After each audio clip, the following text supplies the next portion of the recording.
hawa wengi wameua, ukaona hii dawa haikuendelea mbele kwa upuuzi kama huu, twende nao kidogo kidogo, wanaenda kama hiyo sera zao.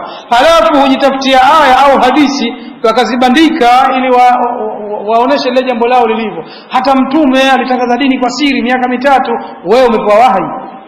Mtume alikuwa anapewa wahi, wewe umepewa wahi. Umefahamu sijui? Kwa ndio maana tunakwambia kuwa muwazi mheshimiwa, wacha kubabaisha. Kama umekuwa mtu wa siasa, kuwa mtu wa siasa tu. Kama wewe ni mtu wa sunna, kuwa mtu wa sunna tu, usibabaishe watu.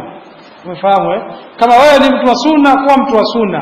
Kama wewe ni mtu wa bid'a ambaye unalipwa pesa, basi kuwa huko, lakini usibabaishe watu. Hawafahamu milele hawa, mpaka wataingizwa makaburini. Unadhani watakufahamu vipi? Na wala wewe usilokazani kwamba wote hawa watakuwa watu wa sunna, ahli sunna wal jamaa. Huna uwezo huo. Ameshindwa Mtume, si yeye tu Mtume, kuna mitume ametangaza dawa hana hata mfuasi mmoja. Si ndio Mtume anavyosema? Katangaza Mtume dawa hakupata hata mfuasi mmoja. Kinachokufanya wewe unganganie wingi wa watu ni nini? Eti upendo na watu ni hawajafahamu wanasema kama hizo. Kwa hapo unajua masala fulani usiyaseme.